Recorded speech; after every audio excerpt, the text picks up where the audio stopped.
Buenas tardes, amigas y amigos de Canal 6, también de Canal Norte, que se incorpora con nosotros a este debate, a este programa, el programa Mirando al Mar. Un programa que, como siempre señalamos, pretendemos acercar a nuestros telespectadores a personalidades de actualidad, a problemas de actualidad. Y un programa que hoy, mirando al mar, nos hemos asomado un poquito más lejos de Canarias, a lugares que sin duda todos los días vemos, al menos en nuestro corazón, que es la cercana África, nuestros vecinos. Nos hemos acercado al Sáhara, a un Sáhara que siempre en Canarias estuvo vivo, que siempre estuvo presente en toda nuestra historia y que siempre fue el sentimiento de lo que debía haber sido y sin embargo quizás no ha sido todavía, que es un territorio de paz con el que podamos desarrollarnos, acercarnos, relacionarnos. Para hablar de esos temas, en el enfoque que él nos quiera dar, tenemos un invitado muy especial. Hace no muchos días, hace unos meses, fue noticia que Su Majestad el Rey marroquí, el Rey de Marruecos, restablecía un organismo especial para que pusiera en definitiva, diera una nueva situación al conflicto del Sáhara. Establecía un consejo y a su frente ponía un hombre histórico en el Sáhara, histórico en sus relaciones con España, histórico en sus relaciones con Canarias, que en definitiva, agrupando a todo lo que se podía mover en el territorio saharaui, diera un nuevo impulso a un proyecto que todos anhelamos que tenga un final feliz, porque es también parte de nuestro proyecto. Nos estamos refiriendo, para no andar yo con más preámbulo, porque en definitiva él es el que tiene que ser el actor, al señor Rachid. Bienvenido a esta que es su casa. Gracias, muchas gracias. Bien, ha tenido usted, después nos explicará, o intentaremos que nos explique en qué consiste su proyecto, su programa, su organismo, pero ha tenido un ciclo de entrevistas en Canarias, acompañado por un grupo importante de saharauis. Sí. ¿Por qué la entrevista? ¿Con quién se ha visto? En definitiva, ¿qué se persigue con este proceso? Con esta visita se quiere establecer relaciones permanentes con las Islas Canarias, es decir, renovar los antiguos lazos familiares, culturales y de vecindad inmediata con el Sáhara. Hemos venido explicando la opción definitiva del Reino de Marruecos para resolver este conflicto del Sáhara que ha durado demasiado. Y entonces, primero no es la primera visita a España, porque hemos estado ya en Madrid a principios de mes, y esta es la primera visita en cuanto a las comunidades autónomas. Hemos querido que Canarias sea el primer paso hacia lo que se puede llamar una cierta consulta de la experiencia española en este campo. Hemos visto hasta ahora, y vamos a ver otras personalidades, todo el cuadro político, el Parlamento en Santa Cruz, el delegado del gobierno, la subdelegada del gobierno también en Canarias, y vamos a ver al gobierno, a los partidos políticos, al cabildo y evidentemente a los medios de comunicación. Queremos explicar por qué Marruecos ha optado por la solución de la autonomía y por qué esta solución es la única válida para resolver el problema del Sáhara. Ese es el objetivo de nuestra visita. El reto es importante. Vamos para ese proyecto, antes de entrar en que usted nos explique, un rey joven, sí, un rey que para muchos, empezando para mí, es esperanza en la democracia adecuada a un territorio concreto, porque nunca es en abstracto. Es verdad. Escoge a un hombre histórico como usted para que afronte un problema. Algunos nos recordamos que en otra etapa histórica nuestra, otro rey joven, el español, escogió a un hombre también histórico como era Suárez, para que diera una salida concreta. Sí. ¿Es posible una salida negociada en el Sáhara? ¿Es posible una salida de solución entre los saharauis del interior, los saharauis que están en el exilio? ¿Es posible, en definitiva, dar el salto cualitativo para terminar con el drama? Absolutamente, mi confianza es absoluta en que hay esa posibilidad.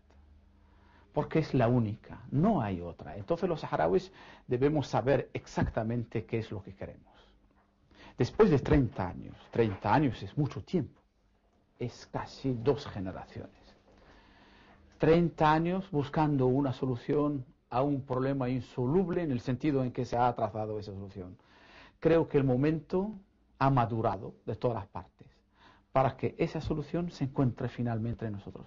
Y creemos firmemente, y tengo confianza total en que los saharauis en general quieren que esa solución venga ahora y que esa solución satisface en primer lugar las reivindicaciones que siempre han venido reivindicando en Marruecos, es decir, derechos políticos, derechos económicos y el respeto y el reconocimiento de la identidad saharaui, que es la principal causa de este conflicto.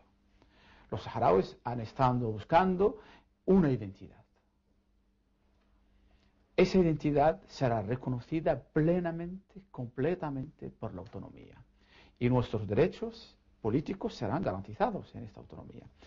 Si hubiera habido otra solución, el problema podría arreglarse, ha habido arreglado hace muchos años, pero no hay otra. El Polisario ha intentado la guerra, las Naciones Unidas en su totalidad, con el Consejo de Seguridad, con los mejores expertos internacionales, americanos y otros, ha intentado llevar a cabo lo que se llama el referéndum de identificación.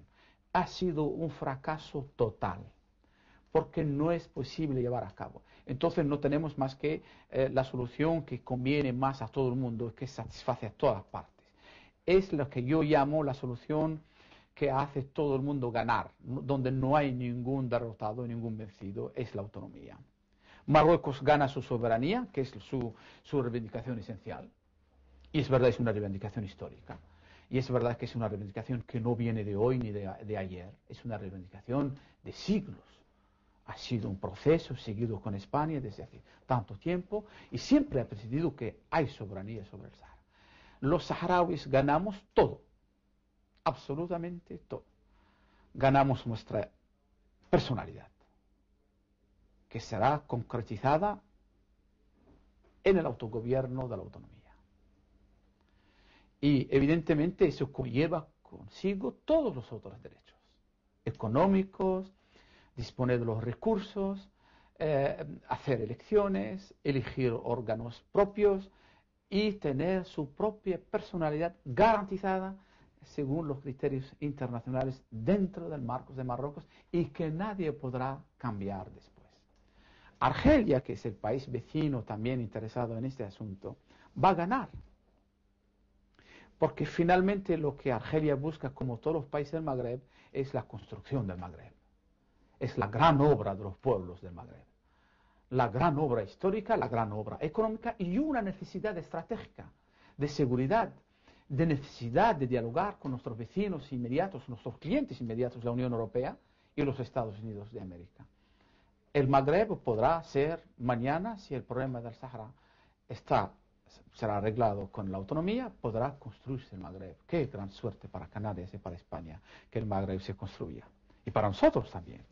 En ese proyecto, que es un proyecto ambicioso, siempre surgen algunas inquietudes. La primera es que Marruecos, la visión que se tiene desde aquí, todavía, aunque modificándose sustancialmente con la acción del actual rey, de la Comisión de la Verdad, los pasos democráticos reales, es que es un país centralista y hay, yo creo, una dificultad objetiva en cuanto a la implantación de espacios de autonomía en otras regiones.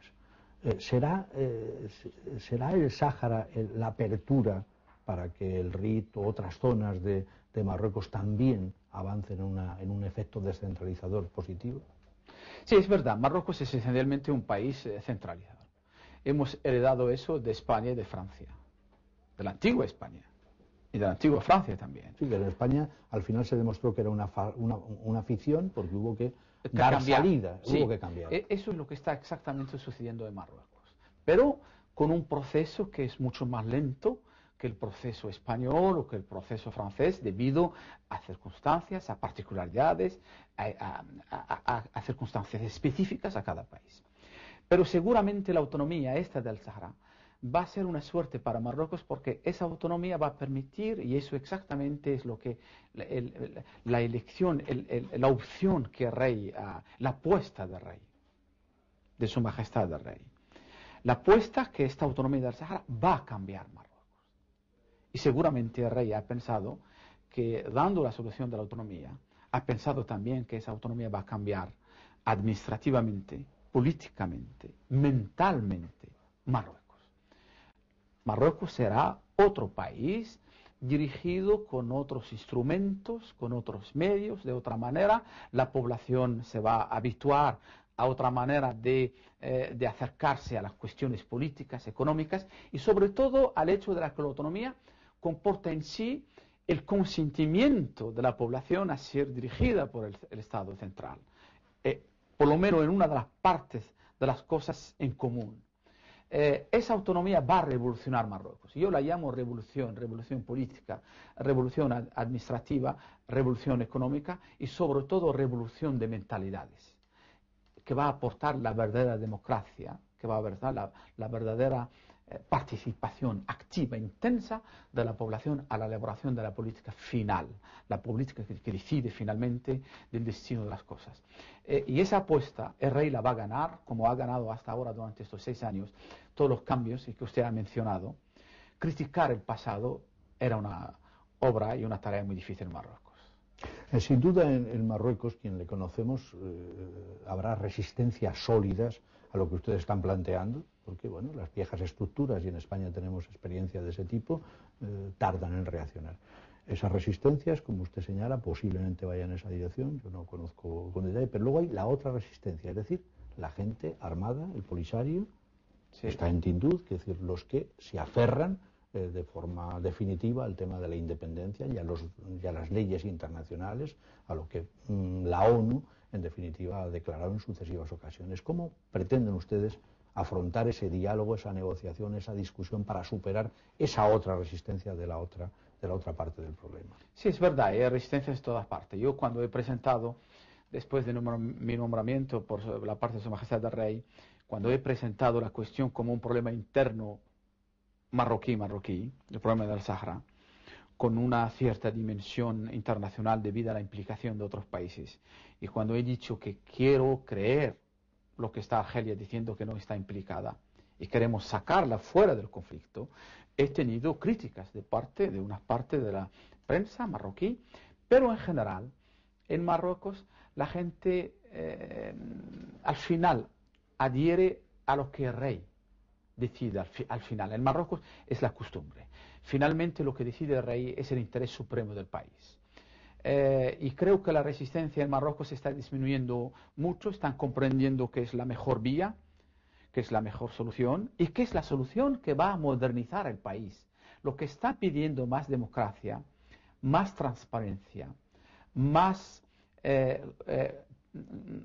participación del pueblo en la elaboración de la decisión que le concierne, están comprendiendo que es una ocasión de oro para Marruecos, de apertura, de democracia y de participación efectiva. Sin embargo, del otro lado, del lado de nuestros hermanos del Frente Polisario, hay un problema. Y es un problema enorme, porque es un problema de estructura y de mentalidad también. El Frente Polisario es un movimiento político-militar muy dogmático, muy doctrinario, que no ha sido tocado por todos los acontecimientos desde hace 15 años de apertura en el mundo, de modernización de las estructuras antiguas, de adaptación a las nuevas leyes políticas, económicas, al medio ambiente político internacional. El Polisario todavía no se ha adoptado, tiene ideas muy fijas, pensamiento único, pero nosotros creemos que la autonomía es una idea mucho más fuerte que el Frente Polisario. Es una idea que toca el corazón de los saharauis porque contesta perfectamente a sus reivindicaciones íntimas. Y por eso el Frente Polisario no puede resistir largo tiempo a ese consentimiento de los saharauis, a esa respuesta íntima, interna a los saharauis, a la autonomía, porque es una reivindicación histórica que ha sido satisfecha y no debemos perder esa suerte.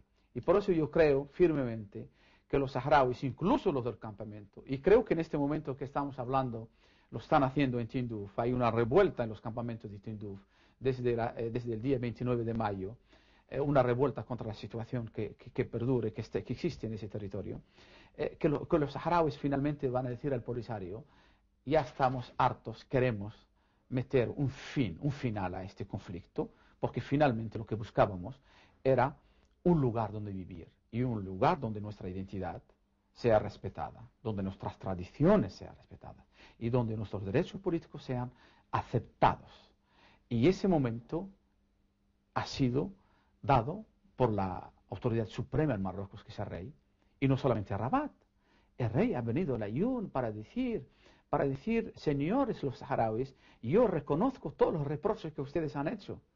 Yo reconozco todo lo que ustedes quieren decir a la administración marroquí desde la independencia. Ustedes sé que no están contentos. Sé por qué han cogido las armas para luchar contra la administración marroquí. Ahora yo, en tanto que rey marroquí, y con el testimonio del conjunto de los partidos políticos marroquíes, de las autoridades en este país y con el testimonio de la comunidad internacional, voy a daros la posibilidad histórica a que ustedes puedan dirigir sus propios asuntos en el interior de este reino y en mi lado. Por eso este organismo que yo dirijo, que es el Corcas, depende directamente de la persona del rey, porque el rey quiere llevar esta reconciliación histórica. No es una reconciliación con el trono, porque los saharauis nunca nos hemos enfrentado al trono, nunca nos hemos enfadado con el trono, pero sí nos hemos enfadado con la administración nacional. Ha cometido muchos errores la administración contra los saharauis. Estos errores han sido corregidos definitivamente, y la autonomía es el sueño de cada saharaui, de poder dirigir a Laayoune, Dakhla, Bojador, Smara y otras regiones libremente dentro del marco de Marruecos. Poder cooperar con nuestros vecinos canarios como nosotros lo entendemos. Claro. En esa dirección, ¿qué palancas hay que mover para que la ONU cambie sus resoluciones o adopte una decisión diferente? Bueno, usted sabe que la ONU está compuesta de países, unos más importantes que otros, más influentes, por decir, más influentes. Sí. Y uno de los influentes es España. Yo he tenido la ocasión de visitar últimamente a Francia, a España, a Madrid y ahora a Canarias. He recibido hace 2 días al embajador de los Estados Unidos. He sido también recibido por el presidente de la China Popular. Y creo que los países importantes que deciden el mundo y que por lo menos conocen este problema, es decir, España, los Estados Unidos, Francia, Gran Bretaña, Rusia, la China, quieren que este problema se resuelva lo más rápidamente posible, porque no quieren que este foco de tensión se quede de una manera permanente en el norte de África. Quieren también ver el Magreb se construir, quieren ver una estabilidad en el norte de África. Y creo que la idea de la autonomía está generalmente admitida por todos estos países. Solamente que nos queda a llevar a esta autonomía la aceptación de nuestros hermanos Frente Polisario. En esa dirección, en estos procesos, en la experiencia de otros procesos históricos, siempre ha habido escollos que ha habido que salvar con inteligencia, y a veces con mucha generosidad. Es decir, el que está muchos años fuera de una estructura tiene que integrarse, el que está con las armas tiene que integrarse, el que no tiene poder tiene que tomar poder. ¿Hasta dónde hay disposición de ofertar en la negociación a la otra parte, al Polisario, para una integración correcta que sea satisfactoria para todas las partes? Al Polisario le ofrecemos todo. Todo. El Polisario debe renunciar al separatismo. El Polisario debe desarmarse. Y tiene todo. Puede dirigir la autonomía. En totalidad. ¿Y dispuestos a negociar ya? Todo. Nosotros estamos dispuestos a negociar todo. Incluso yo he invitado a mi primo Mohamed Abdelaziz a ser el primer dirigente del gobierno autónomo. Es decir, que no tenemos malas intenciones en cuanto a nuestros hermanos. Queremos que la autonomía sea el señal de una reconciliación definitiva, total y completa, y olvidar las malas cosas del pasado y conservar las buenas. Por eso el Polisario puede convertirse mañana, si se desarma, si renuncia al separatismo, en el partido de poder del futuro gobierno autónomo. Es posible, o sea, el Laayoune, la zona en definitiva del conflicto, está en condiciones de asumir según dicen las teorías oficiales, los 150.000 que están en los campamentos. Bueno, no hay 250.000. según el último informe del Consejo de Seguridad, que es el órgano más adecuado para decir, basándose sobre las cifras del Alto Comisariado de los Refugiados de Naciones Unidas, hay 90.000 personas en los campamentos. Pero sin embargo, estamos dispuestos a aceptar más, aceptar todos los que están en los campamentos de Tinduf, todos. E incorporarlos a la sociedad y, en definitiva, construir dar un salto viviendas, darles trabajo, darles las mejores condiciones, pero es el Frente Polisario, si quiere, que va a dirigir esos programas. Ese proyecto Sí. A veces choca, por lo menos en la información y a veces en la publicidad que aquí recibimos, de una negativa o de una situación conflictiva dentro, por ejemplo, en la Ayun, delegaciones españolas de parlamentarios que van sistemáticamente, que no se les permite entrar al aeropuerto, que cuando no entra una les mandan otros 3 porque es una forma publicitaria. Sí. ¿Habrá un giro en la comunicación, en la publicidad, o seguiremos teniendo que estar viendo elementos que distorsionan una realidad con la que usted está planteando? No, hay un giro ya, porque Su Majestad el Rey, a petición del Consejo Real, ha amnistiado todos los presos que han sido implicados en los incidentes, en los últimos incidentes en la Ayun. Y ya no hay opresión por opinión. Cada uno Es decir, en Ayun decir que uno quiere la independencia tiene libertad uno de tiene decirlo. libertad. Y lo han dicho. La última prueba es la visita el 16, 17, 18 y 19 en el Ayun de la Comisión de Derechos Humanos del Alto Comisariado de las Naciones Unidas. Han estado en el Ayun. Y se han encontrado, se han reunido con los que pretenden ser separatistas en el Parador, directamente, un total de 40 personas, en todo y por todo.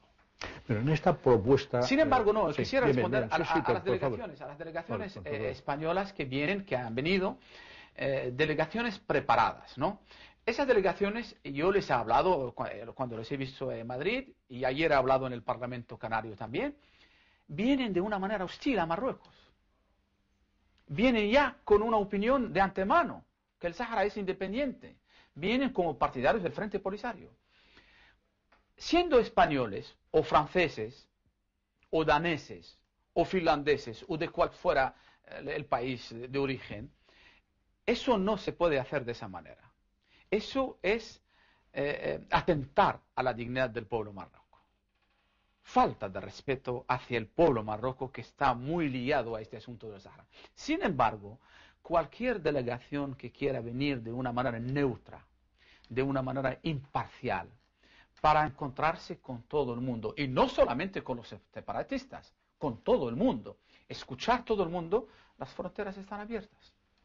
Todo. Bien, ese proceso complejo... Hay una confusión, hay una confusión. Bien, un proceso muy complejo el que usted está planteando, como todos los complejos históricos, requiere un consenso. Usted Sí. preside un organismo Sí. en una sociedad que hoy, por lo menos cuando yo la he visitado, nueva, de gente joven, con otra Sí, cultura. es verdad, sí, sí. ¿Cómo está integrada esa sociedad en ese organismo que usted preside y cómo se establecen los consensos para lograr que el efecto no sea un acto por arriba, sino que Es algo verdad. que esté calado en la Sí, es gente? verdad, ¿Cómo es están una ustedes muy trabajando buena pregunta. en esa dirección? Primero, el Consejo está compuesto de 141 miembros y es perfectamente una fotografía de la sociedad actual del Sahara. La antigua, la nueva y la nueva generación. Jóvenes, señoras, señoritas, antiguos presos políticos.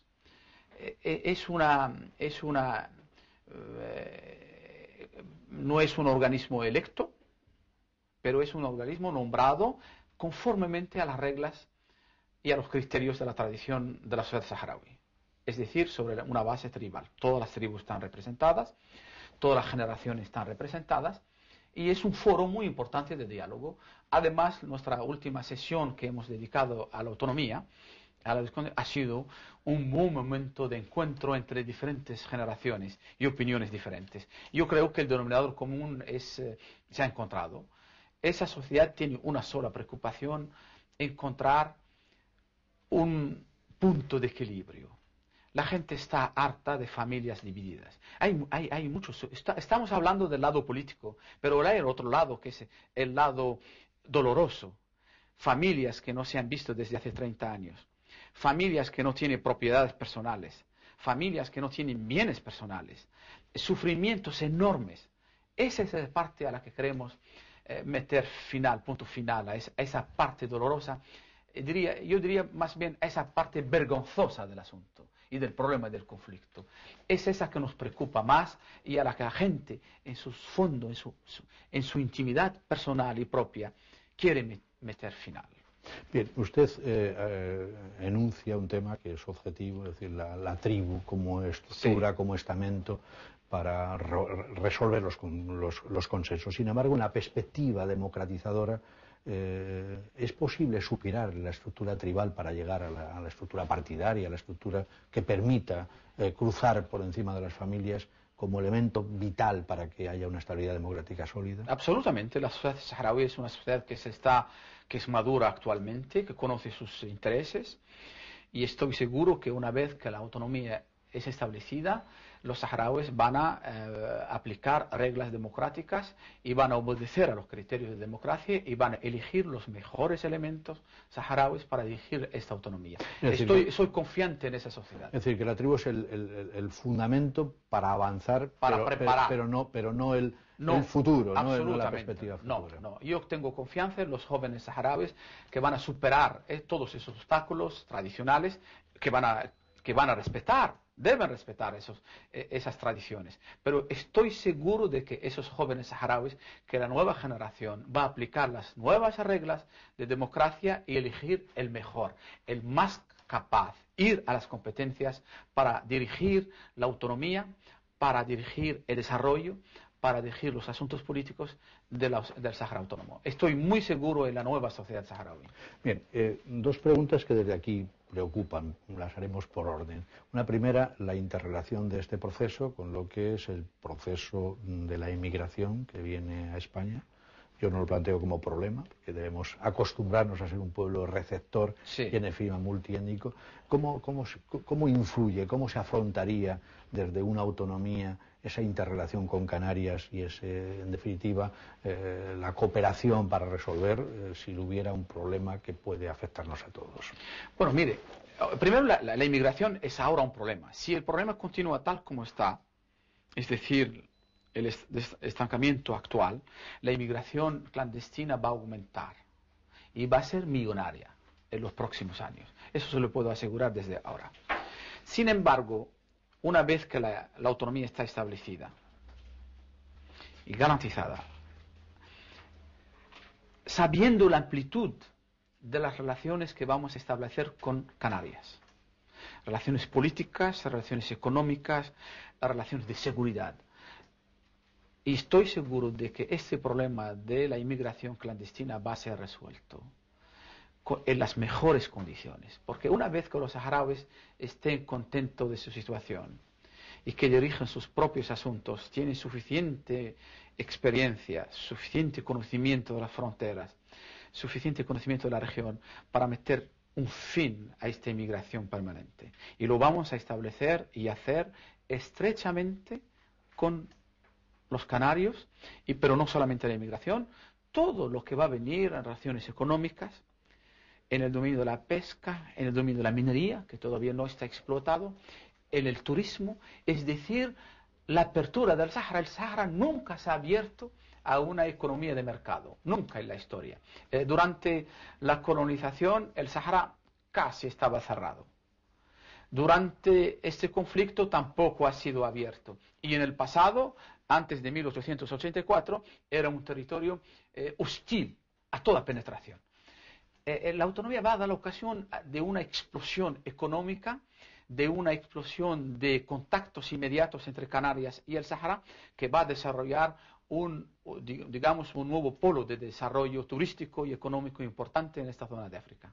Es decir, una pregunta, hace unos años, en mis primeras visitas al Sáhara, alguien me dijo, no está bien visto hablar del pueblo saharaui, sino del pueblo marroquí del sur. Sí. Hoy, hablar del pueblo saharaui no es ningún tabú, no es ningún problema. Absolutamente, no tenemos ningún complejo el pueblo saharaui es parte del pueblo de Marruecos y no tenemos ningún complejo de hablar del pueblo saharaui. Bien. Somos nosotros el pueblo saharaui. En esa dirección que antes enunciábamos de algunos temas conflictivos, usted enunció una zona caliente que se está produciendo alrededor, bueno, de la zona sur de Marruecos, Tinduf, que decir, incluso hablaba en una reunión con periodistas de un lugar sin Estado, más allá de que los Estados tengan propiedad sobre el tema. ¿Cómo repercutiría para la normalización de un tema que sin duda es peligroso para el mundo complejo, si eso se da para el mundo complejo, cómo repercutiría esa salida que ustedes están planteando en la normalización de esa situación? Yo he hablado de un foco que se está produciendo actualmente en la confluencia de fronteras de Argelia, de Mauritania y de Mali que no está controlada.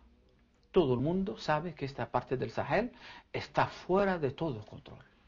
No hay ley, no hay orden. Hay un tráfico permanente de migración clandestina, de armas, de mercancías, de gasolina, de todo lo que uno puede imaginar. Ese foco, si permanece en el estado en donde está actualmente, puede ser un foco de destabilización futura mundial. Tal vez de terrorismo, tal vez de extremismo religioso, tal vez por otras razones. La solución inmediata y urgente del problema del Sahara con la autonomía va a meter un punto final a ese foco. Primero, no habrá ningún sitio donde el tráfico pueda desarrollarse. Tinduf siempre ha dependido de la Ain, Tinduf, esa región de Argelia. Económicamente, humanamente, los lazos son enormes con el Ain, con Samara. La parte también del noroeste de Mauritania dependía siempre del Sahara. La apertura de una autonomía próspera desde el punto de vista económico, estable desde el punto de vista político, cooperando con los vecinos plenamente, va a permitir la desaparición total de ese foco y evitar definitivamente la creación de un nuevo Afganistán tan cerca de Europa. Ahí surge otra siguiente reflexión que alguna gente en Canarias se hace, ese proceso, ese avance autónomo del Sáhara frente a un proceso independiente. A veces se dice que podría acentuar diríamos un hecho religioso, un hecho de fundamentalismo frente a un laicismo que teóricamente es el que se puede aportar por otra cosa. ¿Es cierto eso o por el contrario son... ¿En dónde? ¿En Marruecos? En Marruecos. No, Marruecos es un país de equilibrio y de tolerancia. Marruecos siempre lo ha sido. Es verdad que cuanto más la sociedad va hacia la apertura política, democrática, cultural, hay choques. Es normal. En una sociedad islámica, tradicional, con ideas que no siempre tienen nada que ver con la religión, ideas de tradiciones, de costumbres, más bien costumbres que la religión, hay choques. Pero sobre todo hay lo que podemos decir los movimientos políticos religiosos que se aprovechan de estos choques para expresar, digamos, lo que se llama el choque de civilización o el rechazo. Marruecos está ahora siendo el laboratorio para el mundo árabe-islámico, de cohabitación entre un modelo democrático y una sociedad árabe-musulmana. Yo creo que la autonomía, y eso es lo que piensa exactamente Su Majestad el Rey, cuando ha decidido dar este paso enorme, cuando ha dado este reto a la sociedad marroquí, es que la autonomía va, al contrario, preservar los equilibrios, reforzar ese sentimiento de democratización permanente, pero conservando lo esencial para nosotros, la personalidad árabe-islámica de Marruecos y el ser un modelo para Argelia, un modelo para Túnez, un modelo para Egipto, un modelo para Arabia Saudí. Marruecos es actualmente la zona donde los árabes y los musulmanes están mirando como una experiencia que no es extremista, pero que es una experiencia también que preserva lo esencial de lo árabe islámico. Bien, en esa perspectiva yo soy de los que considero que la movilidad de los ciudadanos es determinante para consolidar casi todo. A veces, en Canarias no se sabe del todo, cuando alguien quiere conseguir un visado en el Sáhara semanas, tiene que irse a Agadir, si mis noticias no son equivocadas, y por consiguiente, diríamos, dificultades para que un saharaui viaje a nuestro caso. Goiti solo decía que eso contribuye a la emigración clandestina, ilegal. Bien, en sus relaciones con el gobierno, con las entidades canarias, ¿cómo están siendo recepcionado este tema? La necesidad, creemos mucha gente de Canarias, imperiosa, de que tengamos esa fluidez, esa flexibilidad que permitía ser beneficiosa para todos. ¿Está planteando este tema? ¿Están teniendo respuestas sobre este tema? Sí, yo he encontrado una preocupación fundamental de los responsables canarios, como también los responsables en Madrid, de la necesidad de estrechar estas relaciones. Tienen una preocupación y quieren resolverlo. Pero podemos decir que los españoles en general y los canarios en particular han olvidado un poco la mayoría de los saharauis que están en el territorio. Nos han olvidado un poco, es decir, nosotros no hemos olvidado ni Canarias ni España.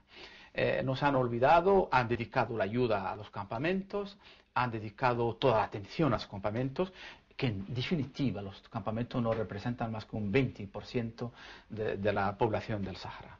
El resto, todo el resto está en Ayun, está en Smara, está en Embajador, está en Dakhla, está en Orsert, está ahí, enfrente de ustedes. Y toda esa gente para obtener un visado tiene que subir a Gadir. No comprendo por qué no hay un consulado general en el Ayun que permita, que no tiene nada que ver con la diplomacia o la política, es una cuestión de facilitar el contacto histórico. Nosotros tenemos una deuda histórica hacia los españoles porque somos españoles en realidad. Reivindicamos nuestra calidad de españoles. Reivindicamos nuestros derechos a ser marroquíes de origen saharaui y a ser españoles y queremos disponer de ese derecho. Bien, hasta hace muy poco tiempo, muy pocos años, una entrevista y una delegación como la que usted ha tenido hubiera sido casi imposible en Canarias porque la recepción hubiera sido de otro color. Sí. Había una idea, una imagen de que el Ayun era un territorio ocupado sin saharauis, sí, es verdad, y que los saharauis estaban en otro lugar. Eso todavía perdura en algunas cabezas, en alguna gente. ¿Qué van a hacer ustedes? Pero ahora saben que es una propaganda. Bueno, entonces, ¿qué están haciendo ustedes? ¿Qué proponen que se haga en esa dirección para dar un salto cualitativo en algo que es imprescindible, la relación entre los dos pueblos que estamos tan cercanos? Primero, eso ya no se piensa ahora ni en Madrid ni en Canarias. Eso lo ha detectado usted. Ya no hay, nadie piensa que el Sahara es un territorio ocupado o que en el Ayun no haya saharauis. Eso era una historia, el Polisario se ha aprovechado durante muchos años sobre los sentimientos de los españoles en sentido, pero muchas de las veces con muchas mentiras. Mentiras, muchas mentiras. Ahora los españoles y los canarios en particular están viendo que la realidad es diferente y que los verdaderos, la mayoría de los verdaderos, los del Polisario también son verdaderos saharauis, están en el territorio y son nosotros los que estamos buscando la reconciliación. Estamos buscando la reconciliación con nosotros mismos, con nuestros hermanos que están en Tinduf, y queremos que España, con la cual nosotros no renunciamos a nuestros lazos con España, de ninguna manera a los lazos culturales. No se puede renunciar a sí mismo. España es parte de los saharauis, culturalmente, sentimentalmente e históricamente. Y nosotros tenemos derecho humano a reivindicar esos lazos. Y queremos que esos lazos sean el puente fundamental que va a reforzar las verdaderas relaciones estratégicas entre España y Marruecos. Queremos ser, digamos, la baraca entre Marruecos y España, la que verdaderamente enlace estos dos países que están tan cerca, tan vecinos en el pasado, en la actualidad y en el futuro. Señor Rachid, en Canarias hay una influencia histórica de dirigentes saharauis polisarios. Si mañana dijeran queremos sentarnos ya a discutir con ustedes para resolver el conflicto, ¿era posible? Digo, sí, inmediatamente. ¿Era posible? ¿Y era posible con cámara abierta? Con cámara abierta. Bien. No tenemos el más mínimo complejo. Y como decía al principio... Y le vamos a convencer que la independencia no es una opción posible ni realista. Señor Rachid, ¿qué puede hacer Canarias en esa perspectiva de paz? ¿Qué podemos hacer? ¿En qué podemos ayudar? ¿Qué podemos poner de nuestra parte para que en definitiva nuestro vecino sea el vecino de la gran relación que siempre hemos tenido? Todo. Canarias tiene relaciones estrechas con nuestro hermano del Frente Polisario, les ha ayudado, los ayuda, nosotros queremos que Canarias los ayuda a que establezcan el diálogo, la negociación necesaria con nosotros para meter un punto final a este conflicto que ha aportado tantos sufrimientos y para que finalmente podamos dedicarnos al esencial, es decir, al estrechamiento, a la profundización y de estas relaciones con Canarias. Bueno, el tiempo se nos está terminando, pero en todo caso queda suficiente para que usted, si se le ha quedado algún tema concreto que quiera plantear, algún saludo, alguna reflexión, la televisión, las cámaras son de usted. Yo estoy muy contento de estar aquí en Canarias, este país, esta comunidad que yo conozco muy bien.